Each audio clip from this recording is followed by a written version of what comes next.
नमस्कार मित्रों, मेरा नाम सोम कुमार मिश्रा हुआ और आप देख रहे हैं लोगों की उम्मीद। अभी मैं जहाँ खड़ा हूँ ये देश की राजधानी दिल्ली है और दिल्ली के सिटी कनॉट प्लेस पे मैं खड़ा हूँ। जैसा कि आप सभी को पता है, अभी यूपी में क्या बवाल और विवाद मचा पड़ा है। अतीक अहमद,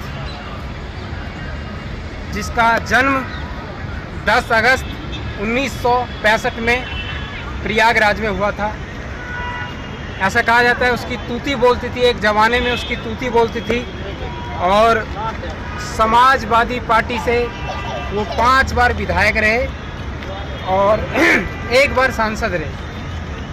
17 साल की उम्र में उन्होंने पहला मर्डर किया था और फिर वहाँ के जो कुख्यात गैंगस्टर थे जिनका नाम चांद बाबा हुआ करता था उस टाइम, तो उनसे उन्होंने हाथ मिलाने का काम किया। जो लोग ये कह रहे हैं कि ये जो अतीक अहमद थे इनको योगी सरकार ने मरवा दिया, योगी ने एनकाउंटर करवा दिया, संविधान खतरे में आ गया, लोकतंत्र खतरे में आ गया, मैं उनको बता देना चाहता हूँ मित्रों कि एक गुंडे का, एक माफिया का, एक गैंगस्टर का ना कोई जाति होता है, ना एक धर्म होता है, ना कोई मजहब होता है। ये किसी भी जाति के सगे नहीं होते, ना किसी धर्म के, ना किसी मजहब के सगे होते हैं। इनको सिर्फ अपने स्वार्थ की पूर्ति के लिए किसी की भी बलि देनी पड़े तो वो दे देते हैं। जैसे कि प्रयागराज में चांद बाबा जो हुआ करते थे, इनके गुट के हेड हुआ करते थे चांद बाबा, उनसे हाथ मिलाने के बाद पहली बार विधायक बनने के बाद इन्होंने उनका ही मर्डर कर दिया। 17 साल की उम्र में पहला मर्डर किया था। तो मैं वो बताना चाहता हूँ कि ये जो जैसे आप मान लीजिए कि हमने या हमारी किसी से तू मैं हो गई सड़क पे और हमने बोल दिया भाई मैं कल की डेट में मैं तुझे मार दूंगा, लेकिन हमने उसे मारा नहीं है। लेकिन हमारा जो विरोधी, हमारा जो दुश्मन है, उसने सुन लिया कि इसने बोला कल की डेट में इसे ये मार देगा, लेकिन हमने नहीं मारा। ये काम किया किसने कर दिया? हमारे विरोधी ने, उसने मरवा दिया।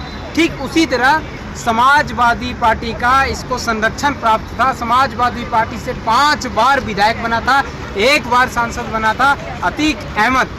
इसका भाई अशरफ वो भी विधायक बना था, ये भी सांसद था।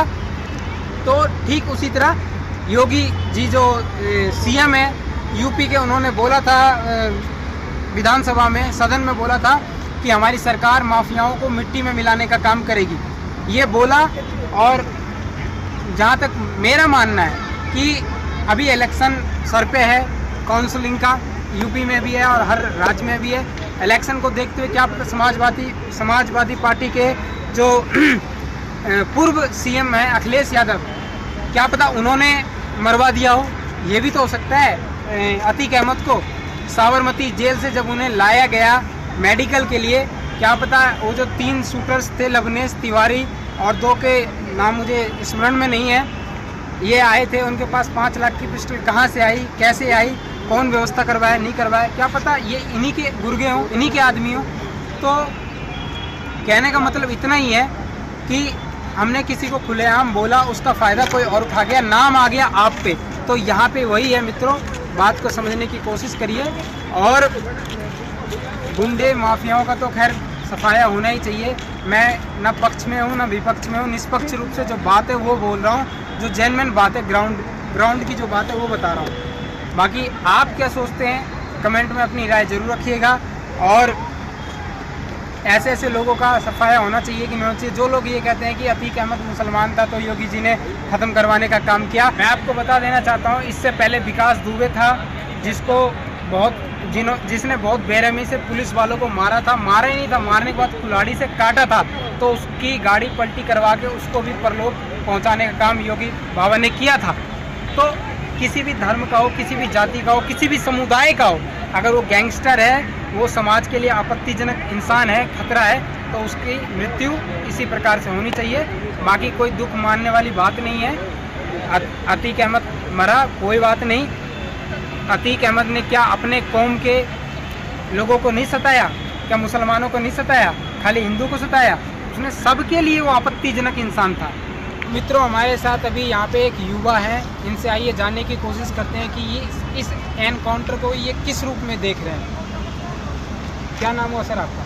सर मेरा नाम नीतीश उपाध्याय हुआ। कहाँ के रहने वाले हैं आप? सर मैं उत्तर प्रदेश बनारस का रहने वाला हूँ। अभी आप आप सुनने में आ रहा होगा, यूपी में एक हाल फिलहाल में एक घटना घटी है, अतीक अहमद को जिस तरह से एनकाउंटर हुआ, आप उसको किस रूप में देखते हैं? सर, अतीक अहमद का जो इनकाउंटर हुआ मेरे अनुसार सर बहुत बढ़िया हुआ। ऐसे लोगों के साथ यही होना चाहिए। कुछ लोग तो कह रहे हैं संविधान खतरे में, लोकतंत्र खतरे में।